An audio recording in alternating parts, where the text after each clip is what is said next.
So good to see you all, and I just love that song, I Will Rescue You in Your Darkest Moment.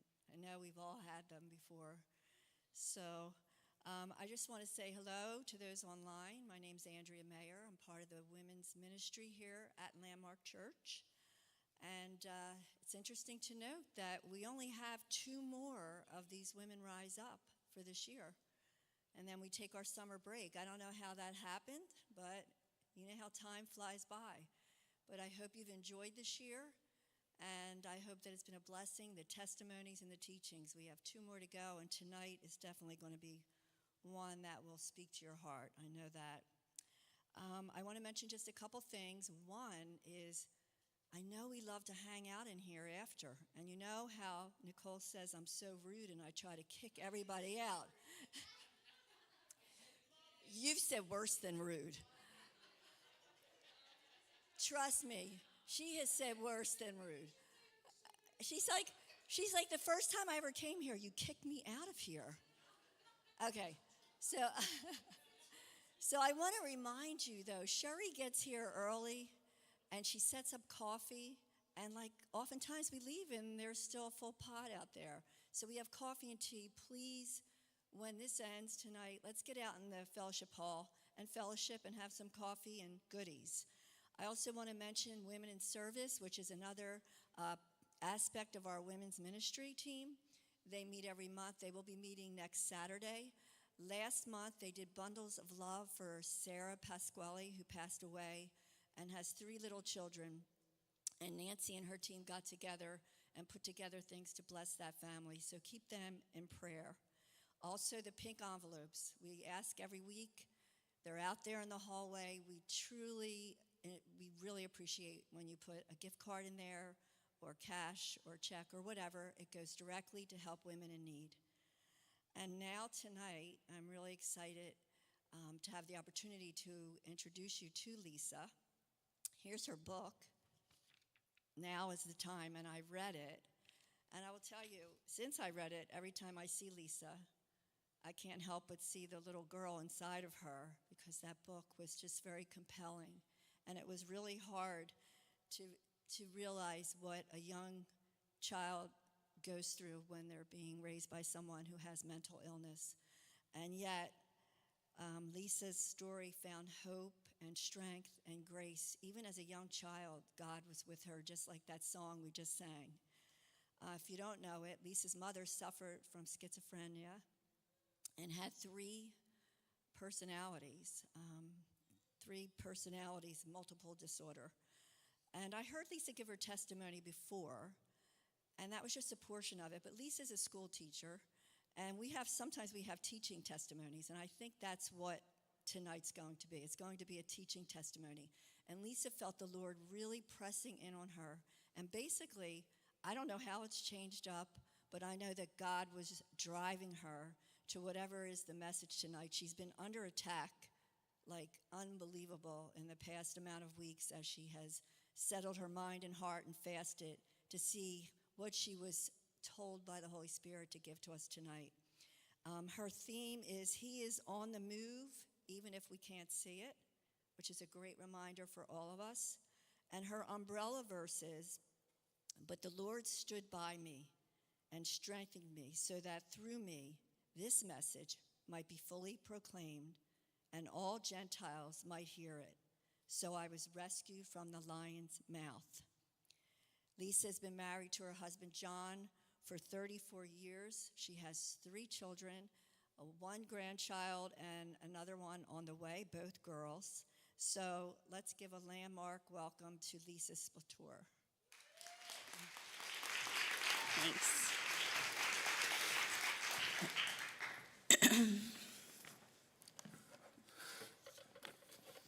Hi, how are you? Okay.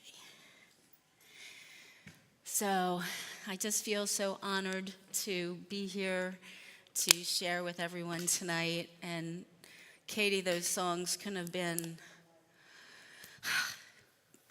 more amazing. The rescue song just hits a nerve for me. We don't have to yell for him. He just waits for our whisper. when do we whisper? When we don't have anything left. When we have strength, we yell. But when we whisper, we're giving the last breath we got. And that's all he needs. And he'll send the SOS. And I often find even now, although they didn't have that song when I was growing up, when things are going south, I'll say, SOS. And I just feel within 5 minutes, either I get a piece of it or the situation changes a little bit and I feel like you get some form of a relief. So my theme tonight is God is on the move. And I just feel that no matter what we go through, there's times that we don't feel that God is ever present. But that's when he's moving the most. And we have to hold on to that. My first slide, God is on the move. Being a teacher, my kids like visual stuff. So I was like, okay, I gotta do some visuals here. So my first slide is all about that. There's the lion and the lamb. And before Jesus was even born, God was on the move. He already knew what was going to happen. Well, I don't think it's moving. My husband said it would move, but it's not. Did it move? Okay. All right, John, you'll maybe move for me. I'll just go like this. Okay.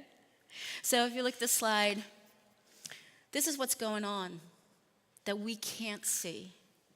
We can't see the protection.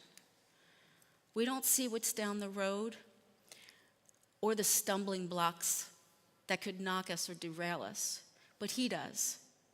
We don't see the battles that he's protecting us from when we're saying, where are you, God? I'm praying and he's not answering my prayers. You know, when I was little, going through all of my mom's episodes, we would call them, I prayed and prayed and prayed for her healing, and it just never happened. But that didn't mean that God wasn't on the move. And he showed up time and time again. You know, whenever we feel he's not listening, I've found sometimes I'd get upset or attitude-y. Why isn't he listening? I'd even come up with a stratagem. Come on, Lord. If you do this, this could happen. I'm telling him a stratagem, and I'm wondering why my prayer's not getting answered. But he's still faithful because he's on the move. Currently, I am in the midst of a battle I cannot win. I don't even know how to navigate it. All I know is there'll probably be a fourth book. But I do know that God is on the move. Because every time I call on him, when I'm on my knees to help me, a little bit changes. And even if it's temporary, it's just enough that sustains me. There's times I literally cannot believe I'm on this path. But the one thing he did reveal to me recently is my childhood story, which he gave me the book. He wrote it. I thought that was my big story. This was it, my claim to fame. I finally told my story. And he made me realize that wasn't my big story. That was just him making me a warrior for what I had to do now. And it's in our hardships. It's when we're broken that we surrender. And it's in our surrender that he makes us a survivor, a warrior, a daughter for him that can reach all the other warriors that just need to know they're not alone.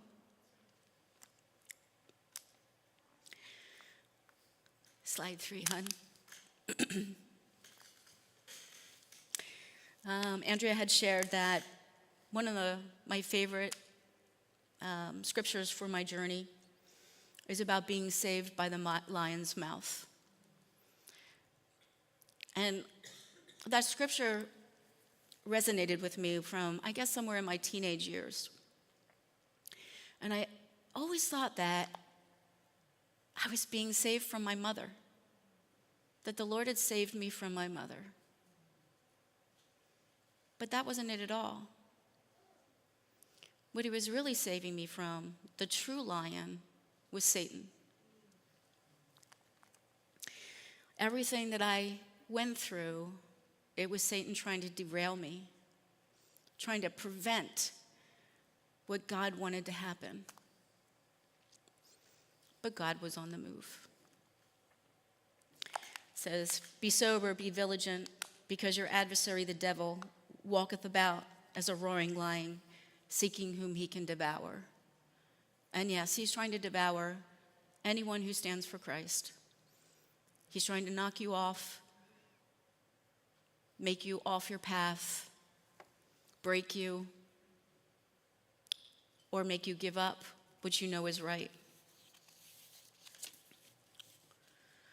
If anyone had heard my testimony back in September, you would have learned that my mother had schizophrenia, a form of it, and 3 multiple personalities.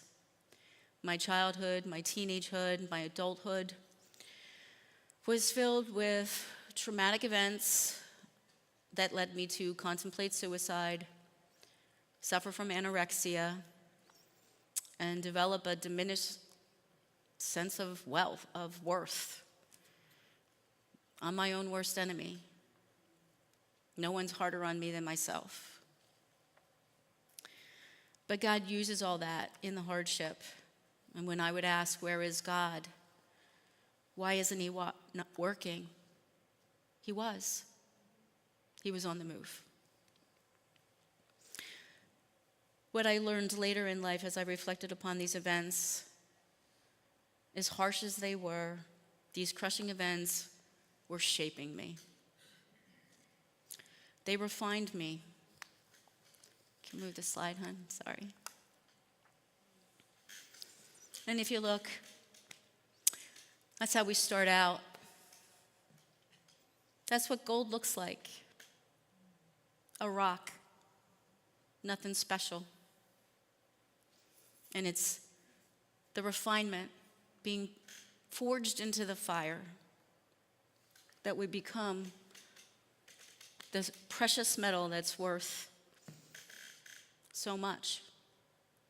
And God knew that our nature was going to start out like that rock. And he had to refine us. Well, how do you get refined? You have to go through the fire. And the fire is our hardships, our pain, the things that we think will break us are the very things that will make us the strongest and turn out beautiful. Next slide, hon. You know, when you become a Christian, you kind of think that God's going to zap all the junk out of you. You become saved, and all of a sudden, whew, got rid of all that weight, and I'm good. But it doesn't work like that, Johnny. It's more of a pressing. It's got to squeeze it out of us. Squeeze that junk until nothing else comes out. But he's gracious. He squeezes until we can't take anymore, and then he releases for a little bit. And then we find we're back in the squeeze again. And that's why life always seems like it has the hills and the valleys. It's because God gives us a breath, a rest, and says, okay, they had enough, squeeze a little bit later. So we're in this perpetual motion of always becoming the best version to reflect who he is. And we're going to do it a whole life. And it's not until we get to heaven and he makes us perfect that we'll finally be like, okay.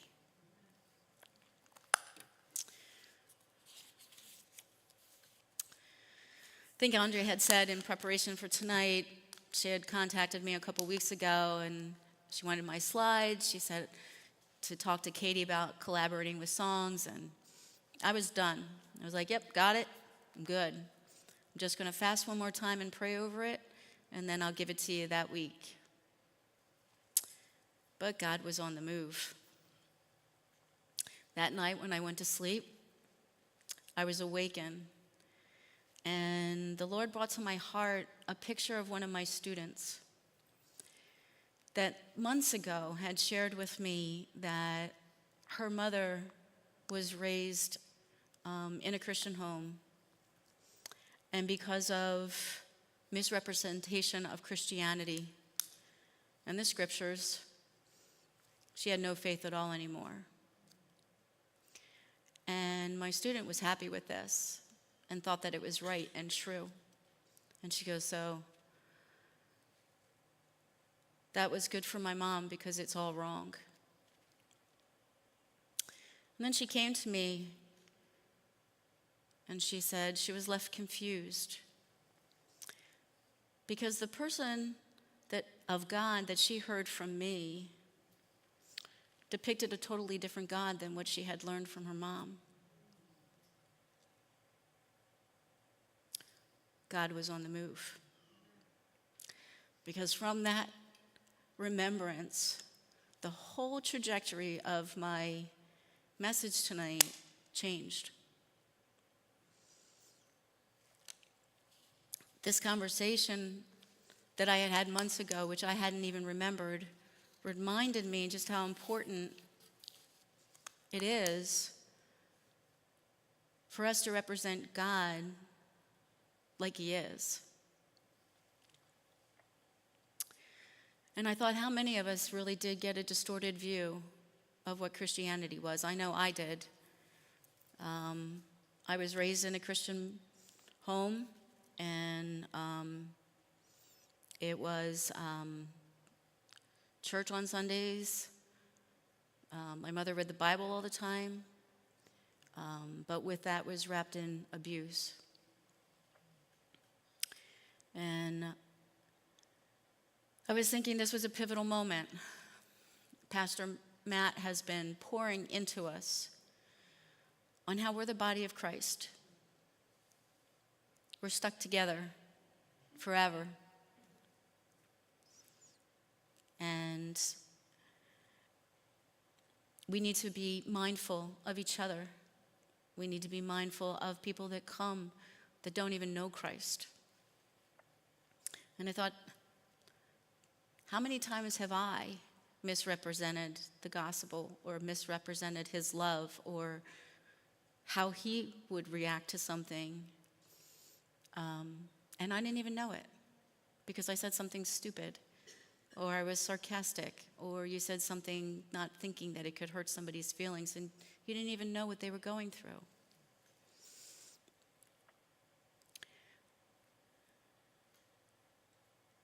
So I thought it was important to share this segue of my life.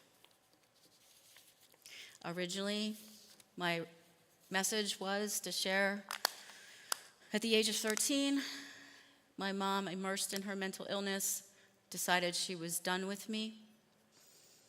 And in a very heart-wrenching depiction, drove me to the ghetto in Philadelphia and left me. And I had to navigate safety and to get myself home. But now God was steering me to more a happy story that I share in my book. It's a harsh story for sure, but God was immersed in all of it. And out of all the remnants of my book that I shared, This is my favorite one. Should be on slide 7, hun. And it all started with a little cross I used to wear around my neck. I had said entwined in my mother's mental illness was a distorted view of Christianity. She was enamored with all of the fantastical, gospel TV shows, the Jim and Tammy Baker show. I don't know if anybody remembered it. My mother gave thousands and thousands of dollars to support their network. And even as a young child, I'd see it and I'd be like, fake.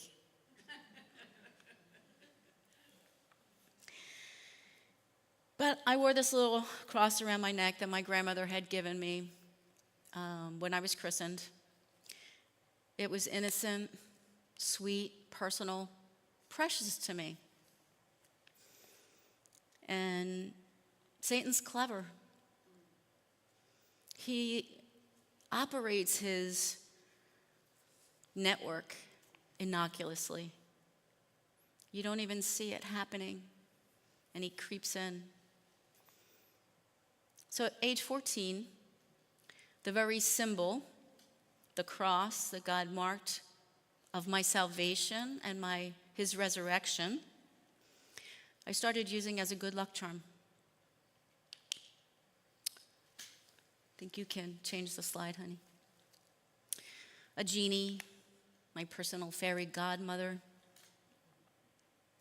And this was Satan's effort to block whatever transformation God was trying to do in me. You know, I was nervous to take a test. I'd rub the cross. I was nervous to go home. I'd rub the cross. I'd be out in the playing field, and I'd see all the other parents of the other students, parents there ready to cheer them on, and no one there for me. And I felt that pain of being alone. I rubbed the cross. When I wanted to play my best, I rubbed the cross. It gave me comfort, made me feel secure.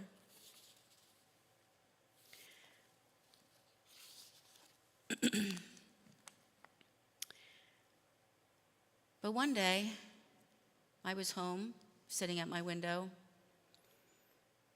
I was rubbing the cross and praying. And then I heard a voice. Take it off.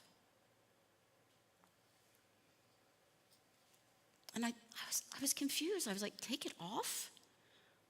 Why would I take it off? This is good. This is about God.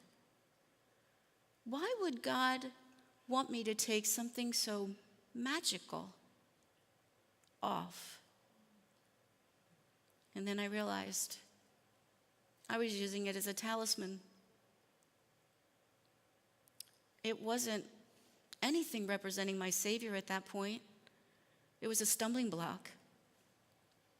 And God was on the move. He said, take it off. I went downstairs. I was outside.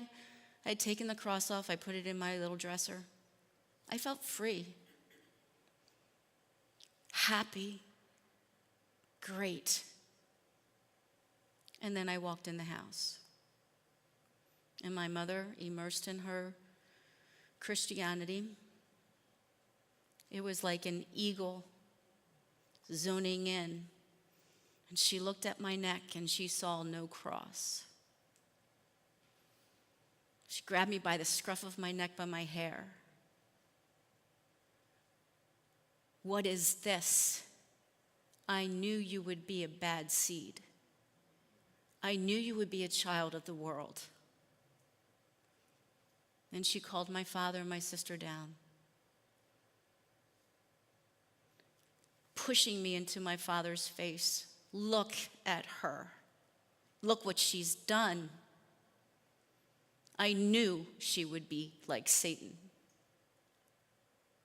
And I looked at my father, who I loved and adored. But he never did anything to save me. And he stood there, and he said nothing. And inside my head, I pleaded, Dad, say something. Protect me. Nothing. So I prayed, Lord, you asked me to take off this cross. I wanted so bad to yell. I was mad. I'm not a bad seed. I took off the cross because God told me to. This wasn't a bad thing. This was a good thing. I couldn't get the words out. So I prayed, Lord, what do I do? And the words came. Guess what they were? Be silent. Say nothing. So I didn't. I said nothing. Because he knew in the midst of my mother's illness, no matter what I said, it wasn't going to matter. So my mother, pulling me by the hair, went to the cabinet and got the Wesson oil out. And she poured gobs of oil on her hands and smeared it all over my face and my hair. And then took her hand, Satan, get out! Like she was doing some kind of exorcism. Well, let me tell you, from a young girl's perspective, there were two choices here.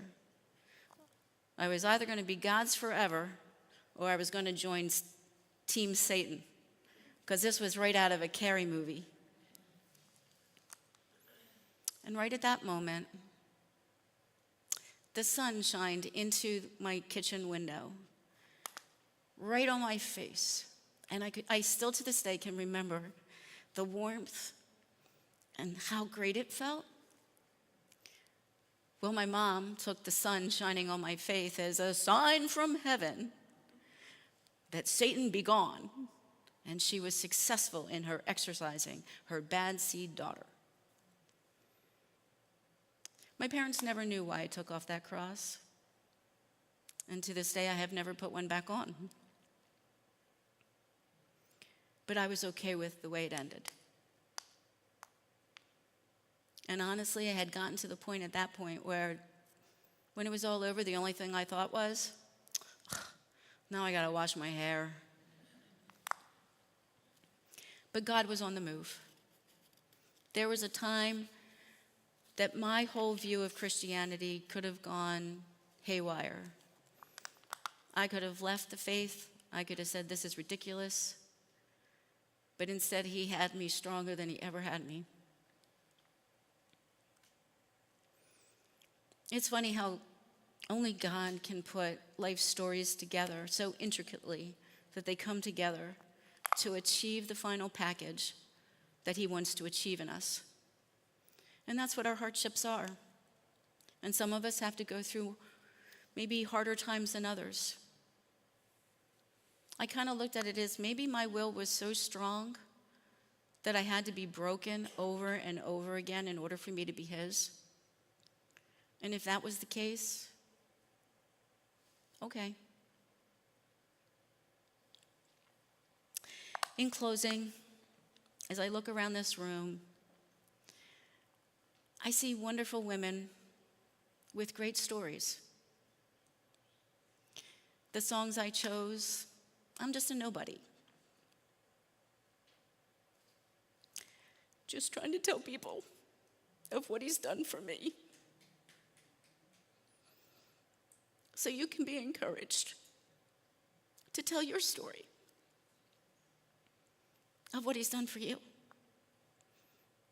Because our stories are all different. Because God is on the move and he is so, nothing's busy for him. That's why we all have our different stories. And he can be on the move with hundreds and hundreds and hundreds and hundreds of thousands of stories. And they're all different. But then he brings us together as the body of Christ so that we can lift each other up. Slide 9. I think we missed a couple slides. Oh, here we go. Christians are called to transform their suffering into service to the world. Therefore, we are bound to experience various trials, yet we are not victims, we are servants.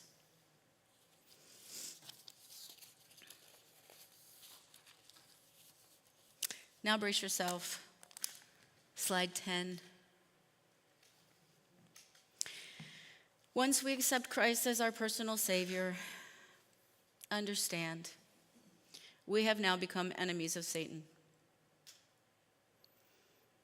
And if he's coming at us, that means we're doing something. And if he's not coming at us, then we need to step up our game. Because we can't be innocuous. We have to make him work. And by making Satan work means we're going to pay. We're going to suffer. Satan's goal again is to divert us, take us out of the game, thwart our witness. So he attempts to sideline us, knock us out, leave us sitting on the bench. Slide 11. But each of us has our special journey, designed specifically for us. Because who we are here is not who we're going to end up there.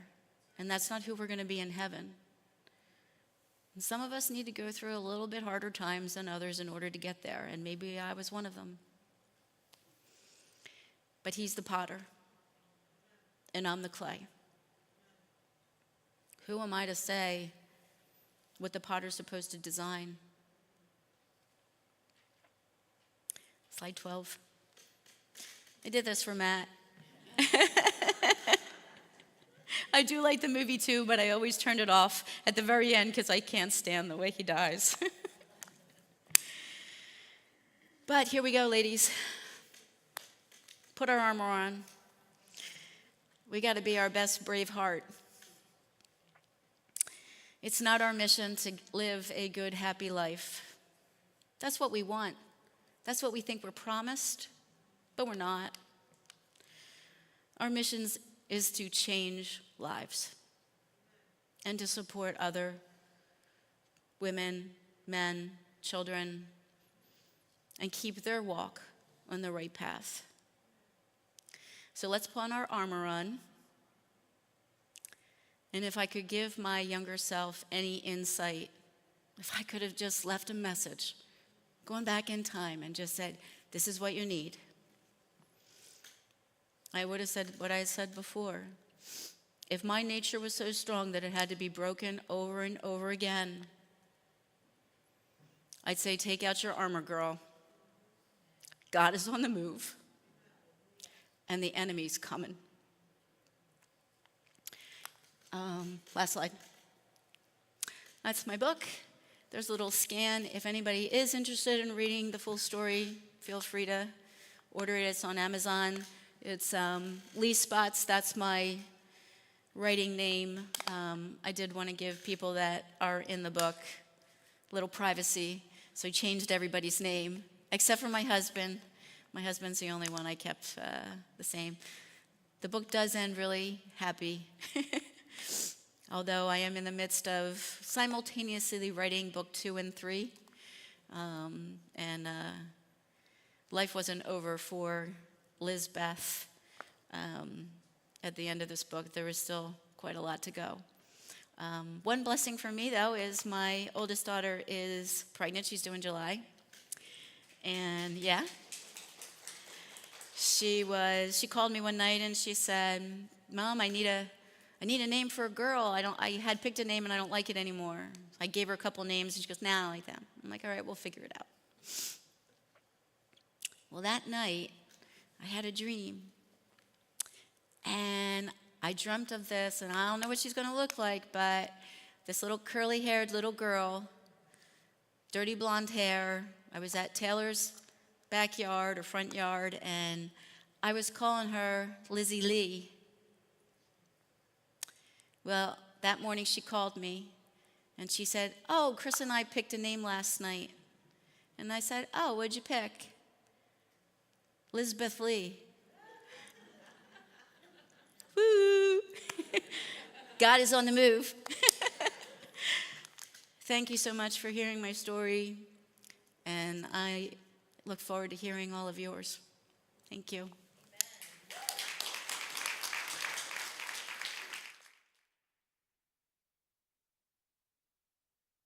Thank you, Lisa. God is on the move, ladies, right? We actually talked about the armor of God last month. See how quickly things go? Last month. And it was on Ephesians 6:12, which says that we do not struggle against flesh and blood, but against rulers and authorities and powers of darkness, against spiritual forces in the heavenly realms. So it's not what we see here. It's what's happening in the other realm. So I appreciate Lisa actually talking about mental illness in her book, because that seems to be one thing, that one area people are there's a stigma there. And we'll talk about other things, but we won't talk about mental illness. So for me, in the history of mental illness that runs through my family, it was really encouraging to read that book and to see her rawness and her honesty. And that's to be reminded that God, He is in every aspect of our life, every single detail. So we're going to get to what this whole event was designed for, and that is for women to come together and pray. Because no prayer, no power. I don't care, we could talk our heads off, but if we're not praying before the throne room of God, nothing's going to change. Nothing. I don't care how active you get into any community activity to change things. It's going to happen through the power of prayer. The evil has just encompassed our country. It has encompassed our homes, our culture, society. Everywhere you turn, there's darkness. It's not undercover anymore. And Satan is on the move. But the power of prayer pushes back that force. And that is why we are here. So just for those of you, is there anybody here that has never been here before? This is your first one? Wow, there's a few. Welcome. Thank you. We don't have a goodie bag. We do that on Sundays. I don't give out. The goodie bag is that coffee out there, and then Nicole not being rude to anybody. That's the goodie bag. But I do want to tell you that what we do now is we break up into groups, and Kelly's going to line these papers up for me on the stage here, only because that's a separate initiative. We pray for about 20 minutes. I'd like you to choose people that maybe you don't know. There have been more people I've been connected to. I say this all the time. When I get into a group of women I don't know, the Lord lays them on my heart after I hear their prayer requests, and there's this bridge that is built between me and them and us and heaven. And that's what I want us to do tonight. Get into groups of 3 or 4, no more than 5, so you have time to go around and basically pray together. What our initiative is this. These papers that are coming out on the stage, you can put them out, Kel. They are printouts of school board members in Cape May County and Atlantic County. Some of the schools, I couldn't get them offline. Believe it or not, it's like Secret Service. You couldn't even get who their board members were. But for the ones that I did get, I am asking you to consider to do this. I don't think there's as many people as that are here. I think there's less papers. But if you would pick one of those papers up and commit to put that in your Bible or your devotional, and every morning, bring those names before the throne room of God. Bring those names and plea to God to change their hearts, to change their minds. These are the people that are dealing with our children. These are the people that are making the decisions. And I am pleading with you, run them off. Give them to other women in your connect groups, in your Bible studies. I am telling you, the Intercessors for America have been doing this. I don't want to mention his name. I know Kel, I'm dying to, but I'm not going to. A certain senator who is like bizarre, crazy man. Like when he got in, you just go, oh my gosh. But say it? Okay, Kelly said it up here. She's like, it's Fetterman. Just say it. Okay. It's Fetterman from Pennsylvania. And IFA has been praying for him, and like he's coming out. Like you're just going, who is this man? That is called the power of prayer. And I'm telling you, we have got to start seeking the power that God has entrusted to us. And I believe as women, that's why we call this Women Rise Up. We have that heart that God has placed in us to rise up, to care. Not that our men don't, but this is the heart of the home, the heart of a mom, the heart of a grandmom. We care about what's happening with these children and how they're being robbed of their childhood. So these names up here, even when I was printing them out, I was praying over them. Take one, take a couple, run them off, and let's start praying for our school board members. If your school district is not up here, which I could tell you Atlanta County was really hard, very complicated. If they are not up here, you can tell me about it, and maybe you could get their names for me, and I will disseminate them to people. But this is our initiative for Women Rise Up. So I hope that none of them are on the stage at the end of this, or I'm going to chase you out the door with these papers. I am not going home with these papers, right? Okay, so that's what we're going to do. And then when we have 1 minute left, I'll come up. I'll give us the 1 minute warning. We're going to close down our prayers. And then I have Kirsten Pagano who's going to come up and pray for our nation. And also don't forget to pray for the peace of Jerusalem.